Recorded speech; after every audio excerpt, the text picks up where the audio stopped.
Hello and welcome to episode 28 of the Golden Boots podcast. This is your host, Jorge Gonzalez. Our podcast is all about soccer, all things soccer. We love soccer. Our podcast is brought to you by Top Bin 90, which is our channel. Today we have a very special guest. We have Clay Dimick. Clay is originally from Atlanta. He has played at Belmont Abbey, the college close to here, and he currently plays for Charlotte Independent. Clay, my man, how are you today, man? I'm good, dude. I'm good. Looking forward to this talk for sure. So thanks for having me on. Thank you for coming on, man. And you were telling me you guys are getting ready for preseason? Yeah, so we've been training hard this offseason, and we finally get to start on Monday, the 22nd. So looking forward to it. What's the feeling like preseason, man? Because I think postseason is most, like when you finish, it's kind of like when you get out of school, you know what I'm saying? Like you get that feeling. But what's preseason feel like for you? Yeah, so you're right about like when season ends, you're like, dang, a little bit of freedom, but then you miss it right away, and you miss like the everyday routine. So looking forward to preseason, you're finally going to get back in your routine of everyday training, and you got to get your body prepped for that, and then games and away trips. So definitely looking forward to it, though. It's not something you dread. Nice. Cool, man. So on our podcast, we like to bring on different players to tell their story. So I kind of want to know a little bit about you, man. Tell us a little bit about your background. How did soccer come to you? Yeah, so I was born in Texas. I was adopted into a family that had an older brother, and his name's Connor, and he actually loves the game. Okay. Still does, but doesn't play anymore. And so when I was growing up as a younger brother, you always try to emulate your older brother. So Yeah. I wanted to play soccer and wanted to be around him and his friends. So when we lived in Texas back then, I just got into it. And then we moved to Atlanta. I still loved the game, and from there I just kind of fell in love with it more each time I went out to play. So that's how it started, though. It started at a young age. Okay, nice. Was there like a certain player that you watched that inspired you, or was it you just wanted to be out there playing? I loved Frank Lampard growing up as a player, yeah. Nice. I feel bad that he got fired as a coach. But Well, I mean, like you can't knock it because Tuchel's doing good. yeah, Right? exactly. Yeah, he was in a tough position for sure. Nice. Did you play club in Atlanta? Yeah, so I played club. I played Region 3, which I guess now would be National League. Okay. So I played that growing up, and then when I was there, academy didn't come till my senior year of high school. So me and my friends just opted out of academy. We were already committed to college, and then played our senior year. Okay. Nice, man. And how did Belmont Abbey happen for you? Yeah, so, I mean, like a lot of people probably listening, you never heard of it. So when I was growing up in Atlanta, I've never heard of it either. And my whole club team, like we had people go to Wake, Clemson, West Point, Villanova. And so we were a really good club team, and we had people coming to recruit our team all the time. And so I was like, I'm only playing Division I. Like, I only want to go Division I. And I had Division I looks like Stetson and UAB, which is Alabama and Birmingham. And they put in offers, but then there was this other school, Belmont Abbey, who, like, I wasn't going to just be another number. I was going to go there, and I was going to start as a freshman and get all this experience that was so valuable to my growth. So when the Coach Keating over there still expressed that to me every time he came and saw me, he's like, I want you, and, like, I want you to be, like, a key part of the team from your first year. So I kind of weighed my decisions and was like, I don't know about these Division I coaches. Like, I'm sure they like me as a player, but this guy, he's like, wants me to play right away. So I just started to pursue that a little bit more, and then it felt like home when I went up there. So it just clicked. Nice, man. I love that, man. Is that an expectation that the coaches that you spoke with talk to you about? Like, as a player, when you're analyzing schools, what kind of things are you looking for, would you say? Yeah, I mean, like I said, I think a lot of people have the same mindset that I had at one point. Was like Division I, big school, big name. All my friends know the name of the school, and so I can kind of like flex that in a way. Yeah. And luckily I have really good parents who spoke to me and told me, like, you can go to this big school and maybe you won't play till your junior year, or you might get burnt out because you're not getting game time and all this stuff, which like credit to the people who do that. Like, they have a great mentality and they stick with it. But I wanted to go somewhere where I could play, so that was like my main criteria, is like get a scholarship and then go where I can play right away. And I always thought, like, if I was going to make it to the pros, like, I was just going to have to keep developing, and if they want to find me, they can find me. So, yeah, that was probably, like, my number one criteria, is, like, go somewhere where I could play. Okay, that's awesome, man. Yeah. So tell us about, like, so you come from Atlanta to good old Belmont, man, you know? Yeah. Dude, what was that like? What was the change like? Well, the first time I was up here for a region game, I toured High Point first. Their coach brought me in for a visit. Uh-huh. So, High Point is, like, top Division I, like in terms of facilities and stuff. Yeah. The next day after my game, the Belmont Abbey coach like just come tour it, and I went and toured it. And I was like, oh my gosh, like no way I'm going here. And I was like, Mom, Dad, like no offense, but let's just turn around. Which is crazy to think about because that school has so much impact. That's where I met my wife. It's where my career really like it gave me everything. So looking back on it, like I was just a young kid who didn't really know much, but yeah, when I went there, like there was monks there. There was all this different stuff. Like the field didn't even have lights yet. And I was like, wow, like, this is a step down even from my high school, going from one of the biggest high schools in Atlanta. But like I found my home there, like I said. And so when I stepped on campus as a student athlete for the first time, I realized that like this is where I'm supposed to be. This is where the Lord is calling me at that time.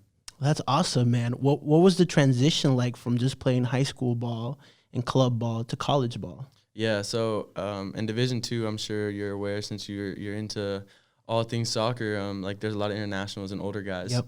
So for me, I had to adjust. Like they're all bigger, older. And there's like 24-year-olds playing and they're freshmen. Like where do these guys come from? So like that gave me a good experience because those are guys coming from overseas, having already played at a very, very high level. So the physicality and the speed of play obviously was way higher. So that's something I had to develop coming as like a smaller freshman. I had to put on weight and like increase my fitness, increase my technical ability, just be able to play quick.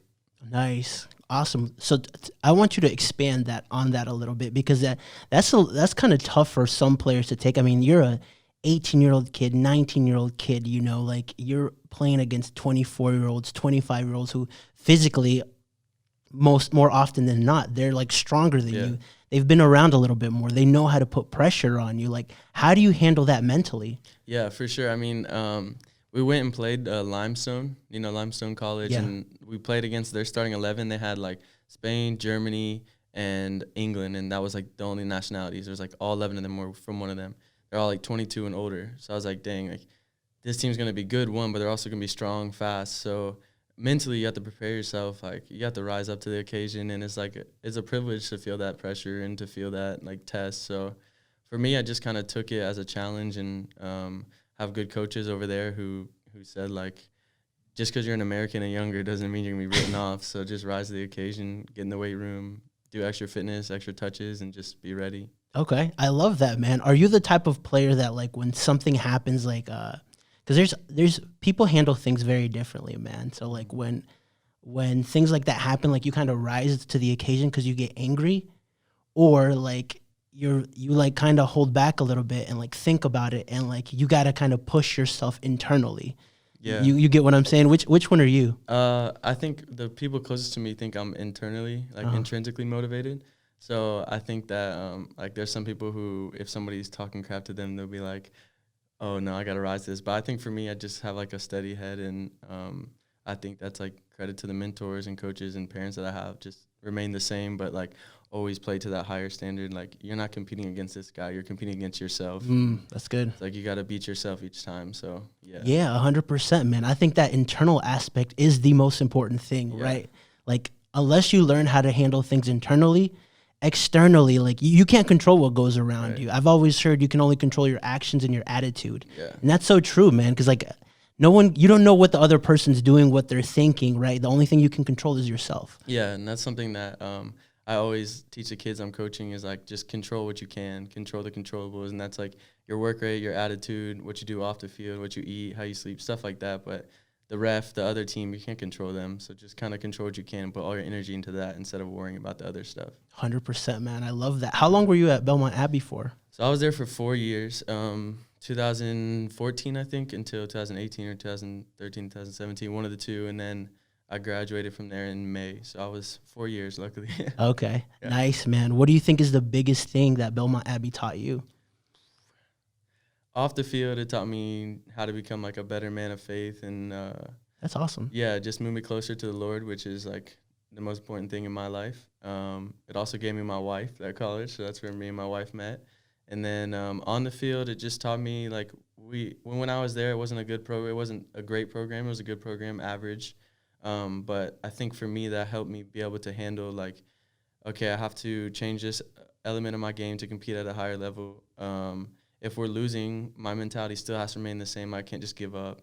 And just developed me as an overall player because I was able to play in multiple positions to help the team. And so I think that those stuff off the field with on the field really taught me a lot altogether.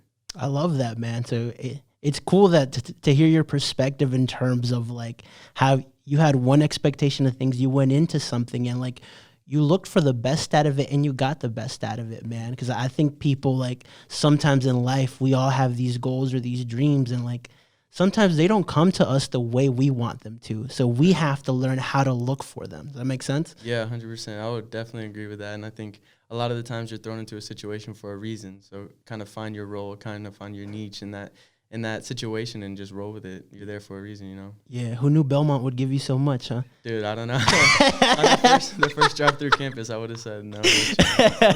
Nice, man. So tell us what happened after Belmont Abbey. So after Belmont Abbey, my senior season, I went out to Colorado Switchbacks in the USL. Before I graduated, they invited me into preseason. I was there for like 3 weeks and then got released. But it was a really good experience. So I kind of thought, this like I can do this whole professional thing. Like I'd just go straight into the USL after. That obviously didn't work. And the agent I was with at the time recommended I go overseas to Australia. It was like a semi-pro kind of gig.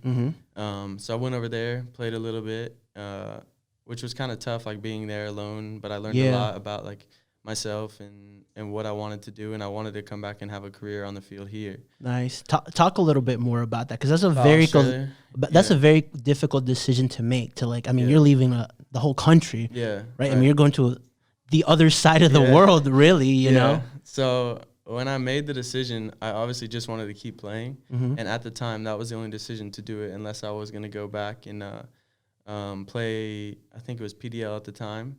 Another season, but I was like, I've already done that throughout college. Like, I don't want to keep doing that. So this guy, like, I was going to make money, and it was going to, like, build my soccer resume. So my agent kind of just recommended it, and I rolled with it and went there. And I played a lot. Like, when I went there, I played every game, which was good. But it wasn't, like, it wasn't USL Championship level. It was probably PDL level, USL League 2. Gotcha. And then it just kind of motivated me more like, okay, when I come back to the States, like I'm going to make it here. And that's like what it taught me the most is like what I want in this life and in this stage of my life. So, yeah, but it was tough though, for sure. Like being on your own. Yeah. I feel like that you learned more about yourself personally than on the pitch. I feel like 100%. Yeah. I learned more about like who I was as a man and like what I wanted to be as a person, you know? Okay. Did people make fun of your accent over there? They used to just ask me like typical questions about America, like you live near New York City or you live near the beach, stuff like that. It's just kind of funny, but right? They didn't make fun of my accent too much. Good, man. I think like when we go to a different country, we all have a different perspective. Like if we meet somebody French, we'll ask them like, "Oh, how close to Paris were you?" Because that's all we know. That's so stereotypical. Yeah. Right? And then when we go there, they do the same thing. Exactly. Just life. Nice. So you came back to the U.S. What happened then? So I came back to the U.S. and I was actually on trial with Bethlehem Steel, which is Philadelphia Union 2, the USL team. Okay. And then their coach really liked me, and I thought I was going to sign there, and then got released and went to Richmond Kickers. And then when I was in the Richmond Kickers, they told me they were going to sign me, so they were like, go back to Charlotte, get your stuff, because I still had all my stuff here. And then we'll like put together a contract, blah, blah, blah. I couldn't tell if they were being serious, beating around the bush, but so I came back to Charlotte, and on that weekend that I was back in Charlotte, the Independents had a preseason game. And Dave Dixon, the old assistant coach for the Independents, called my old assistant coach at Belmont Abbey and was like, hey, do you have a player in town that could come play for us in a preseason game? And Jake was like, yeah, Clay's back in town. So I just went there, didn't really think much of it, and then played in that preseason game. Then the next Monday I was like asking like Dave, like, do I come to training? He's like, yeah, you can come. So I went to training, and then it just kind of took off from there. Okay. Yeah. That's awesome, man. Yeah. Talk to us about the difficulties a little bit about the USL, because I think people don't have that same perspective. A lot of times what I see is most players get a year contract, right? Mm-hmm. And so what's the mentality like playing? Because I mean, like, this is kind of your profession. Mm-hmm. So. Yeah, I think it's so different because this is people's livelihood. Like, this is how they put food on the table for their family and stuff. So it's just a different mentality than I've been around before. And it's taught me a lot. Like, it's taught me you can't switch off for a single training session. Like, everything you do is going to lead up to the game, which leads up to your performance and if you're going to get a contract again. And you have guys who are on 2 years, maybe a year plus a option year, Yeah. which you play a certain amount of games and it automatically gets picked up.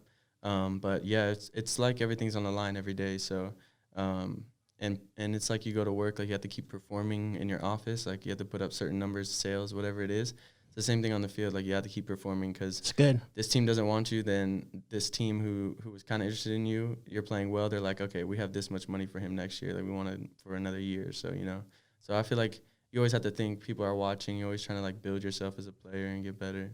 I love that, man. I think I was reading a little bit about you, and that's one of the things I read that a coach talked about you, that like every time you get on the field, like you leave it all. You have the mentality. You're there to play. You know what I'm saying? I love that because very few people have that. Yeah. A lot of people get complacent to their level, and I think that you don't do that. Why do you think that is? Yeah, I think I appreciate you saying that. I think the biggest thing for me is like just being grateful each day.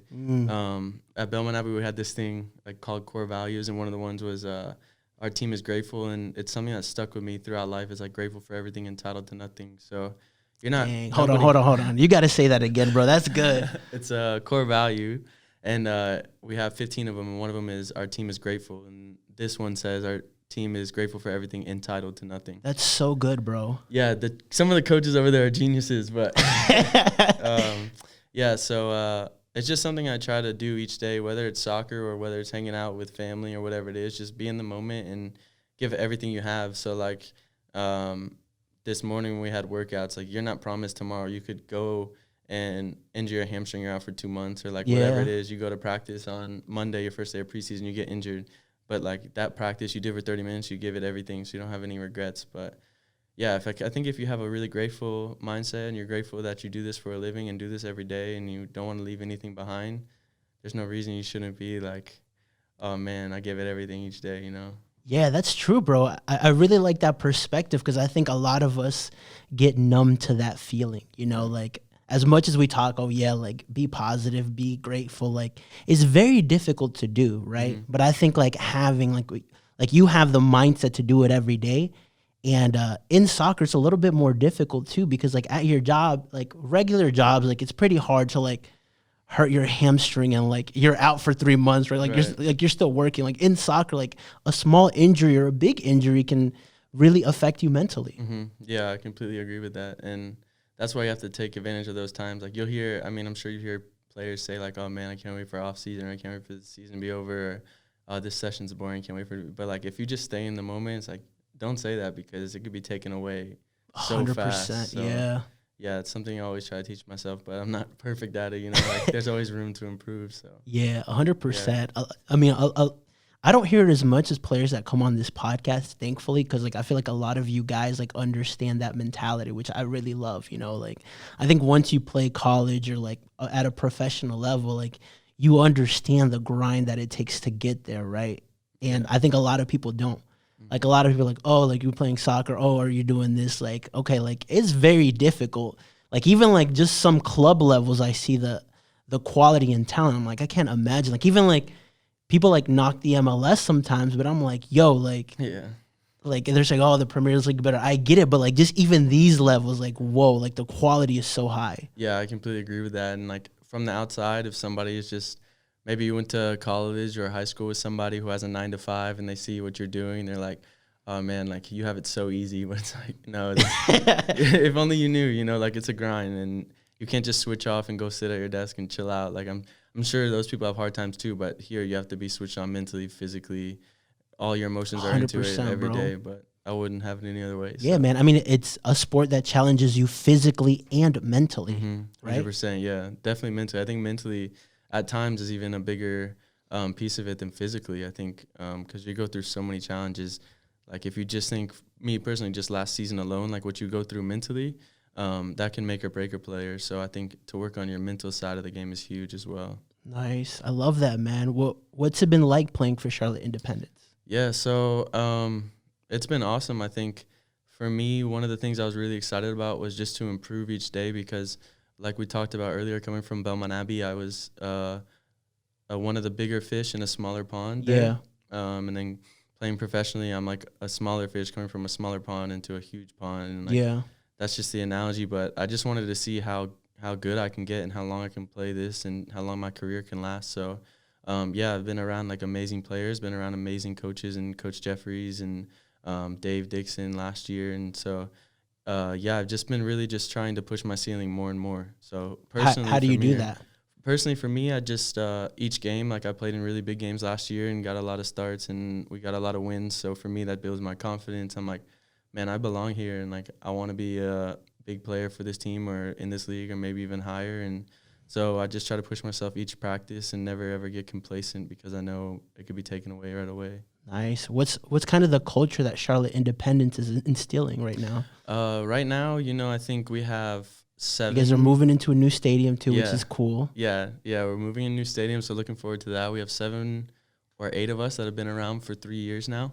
So us as like a core group of guys who have been here longer than a year, we all like would go to battle for each other, and we're all playing big minutes last year. So I think that it will bring good experience into this year, and we just want to win. Like we had a taste of it last year. We hosted our first playoff game. Yeah, that was cool. Yeah, it was cool. Yeah, it was a great experience, that one. We won our group, so we just want to keep building on that. But it's definitely an exciting time right now. Nice. How have you seen the Charlotte soccer culture grow? Because, Oh, yeah. I mean, you've been here for a while now. You're coming from Atlanta. You've been here a while now. We have Charlotte Independence. We're also getting Charlotte FC. So, I mean, that's going to create more of a hype. What have you seen? Yeah, for sure. I mean, when I first came to Belmont Abbey, actually, I had no idea that there was even a pro team. Like, I knew that they had some – I just used to think it was summer teams, like the Eagles, and then there was a couple other back then. And then now, like, you have people coming out to the Independence game, like moving downtown. People are super excited about Charlotte FC, MLS coming. Everybody's family, like you talked to them about soccer, is like, oh, my son plays or, oh, my daughter plays. So everybody has somebody who's playing Yeah, soccer. that's true. You see like merchandise in stores, and more people will recognize players from around the world. It's really growing. It's a good time to be in Charlotte for sure. Nice. Yeah, I love that too, man. I think there's such a huge underlying soccer culture here, which I think we're starting to see it more and more. And so I think so too. There's a bunch of people that have been like really, really wanting the game to grow here, and it's just getting started, I feel like. Nice. What would you say are your 3 keys to being a successful soccer player? 3 keys to being a successful soccer player. I would say 1, be consistent in who you are. So like your work ethic, your attitude, and how you treat people. Always be consistent in that. Don't let that change. If you get really, really good games, or if you're not starting for like 2 months, don't let that change. Always be true to that. The second one would be surround yourself with people who are going to push you. So either the better players that have been around for a while, or coaches that will spend time like developing you as a player. Really don't take that for granted, because that can boost your career a lot. And then control the things you can control, like we talked about. Yeah. So always control like your fitness, nutrition, your work rate when you're doing just stuff on your own, technical stuff. And so for me as a player, I think that's like something that's really brought my game to a new level, is the stuff that I've done like outside of team training, like showing up early or staying after and doing that type of stuff. That's so good, man. I love all of those, because, I mean, they all play such a different role. Even the last one, like, I think the mentality and the work ethic that you have, like, you control that, right? Like, when you show up, when you leave, how much you're in it mentally.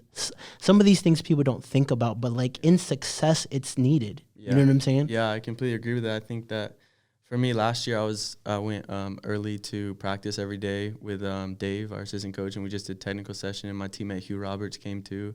So it was me and him and Dave, and I think for me and Hugh, we felt like we improved so much last season by training with him, and then we would do team training, and like so we're done with the day, and we have so many touches on the ball, and like that stuff is so valuable, and you can always control that. And just because you're starting and playing, your team's winning, doesn't mean you stop. Like, keep going, because it's been working. It's going to keep improving. I feel like that's almost even harder to do when you're starting, and like when you're not, like, okay, like, you know, you're grinding to get in, but like when you're there, like just staying there, you know? Yeah, I agree with that, because at the beginning of the season last year, probably like the first couple of games I wasn't starting, and I was doing that, but I was like, oh, I'm trying to start.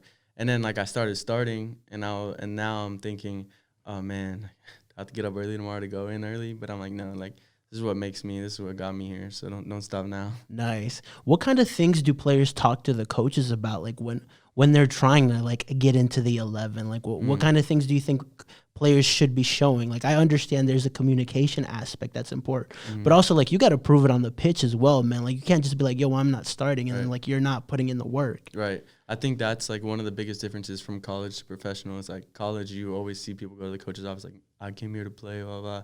And it's almost like a little bit immature. It's more like an entitlement kind of mentality. Yeah, 100%. Yeah, it's like, I want to play. If I don't play, I'm mad.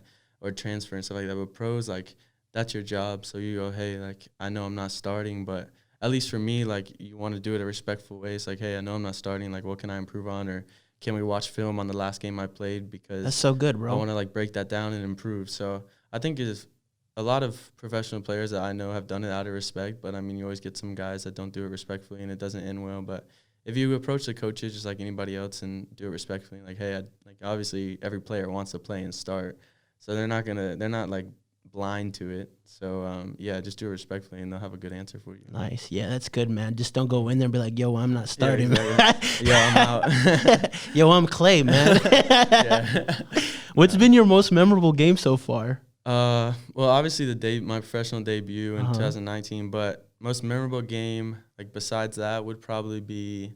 Or talk to us a little bit about that debut, because I mean, like that's like something very few people get to experience, man. I mean, Atlanta, then Belmont, out of all places, to make your professional debut like that. Yeah. The feeling that you have to have inside has to be amazing. Yeah, it was a weird feeling because just so happened, like, this is obviously a God thing, that debut, the whole Belmont Abbey program was at that game. Oh, that's awesome. And I had already been, like, on the bench, like, not playing games for, like, 5 or 6 games. Had signed the contract, like, 2 months before, so there was chances for me to play, but for it to happen in front of all of those people, in front of, like, my wife, my girlfriend at the time, it was just crazy. So it was a special feeling, but at the same time, I was like, okay, I got that off my back. Like, I want to play. I want to start now. And I started the next game, and from there, like, took off that season. But I love that, man. Also, I think what you did as well, man, is, like, you kind of gave all those kids of that program, like, you took away their excuse, you know what I'm saying? Saying, okay, like, well, we play at a Division II school, you know, like, but you still made it professionally, right? So, like, I mean, just, like, it's such an eye-opening thing that, like, whatever you want to achieve, you can. You know what I'm saying? Yeah, thank you. I appreciate that. I like to think that, and, like, if I can be a role model or a mentor or help those guys out in any way, I'd love to do so. So I appreciate that. Yeah, man. I think a lot of people just don't notice, like, the internal work that we do. People see it externally, you know? Like, you may not see it because, like, you're pushing yourself to be there, right? But I think other people notice it, and that's something that in life, like, the older you get, like, I'm not old by any chance, but, like, you kind of start seeing things from a different perspective, right? Yeah, you can definitely see the impact that people leave behind. 100%. And that's something, like, you want to do, is leave an impact, leave a place better than you found it, you know? Yeah, man. So your most memorable game? Most memorable game. I'd probably say either the home playoff game last year, even though we lost, it was still a memorable moment, but the game before that at NCFC, it was but us and them. If we won, then we won the group. And so that game was just wild. And it's like a local rivalry, too. It's a rivalry. We went 3-0 on them throughout the season, which has never happened. That game I probably will never forget.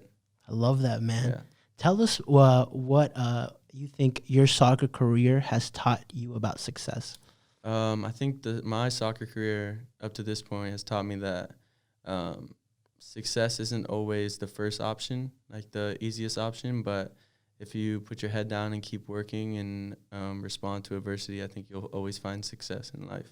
Dang, bro, that is really good, man. I love that. I've never heard it put that way. Yeah, just like the path that I've been on with soccer, it's always been like, okay, I got to go this way and then this way and then this way, but it's been like a bunch of U-turns, a bunch of stop signs, but it's always how you respond and get back up. So I think that's something I'll always be grateful for that the game taught me. Have you ever seen like that those pictures where it shows like failure to success and like how like the road, like It's like the straight air on the yeah, like this and up and down. Yeah. as funny sure. as that is, man, it's so true, right? Like you just never know. You just got to keep grinding and working hard. Yeah, 100%. Nice. My last question then to you would be, what would be your number one advice to somebody that wants to play in the professional level? Number one advice. I would probably say this little thing that I like to keep in my head when I'm training and stuff is called like X+1. So it's like a simple little quote, I guess you could say, or simple little saying. So it's like if me and my teammates are going to train and we all do like an hour session and then run like 10 sprints and I'm going to do X+1, so I'm going to do 11 sprints. Or like if we go and then we have a team training and we have to do like 8 minutes of running, I'm going to do 9 minutes. Like always trying to like push yourself +1 versus everyone else. Then like maybe you're making some gains that way, even if it's not like fitness or like you're in the gym doing an extra push-up every time or you're on the ball like doing 10 extra touches each time. That stuff will pay off. So always kind of like push yourself to do X+1. I love that, man. I mean, they always say that the magic is in the extra mile. Yeah. Right? You just created a formula for it, which I love, man. I guess you were really good in math, weren't you? It's actually a terrible student, but so yeah, that's kind of like an ongoing joke at Belmont. But nice. Awesome. Well, Clay, thank you so much for coming on another episode of the podcast today, man. Appreciate you. Yeah, I appreciate you guys for having me.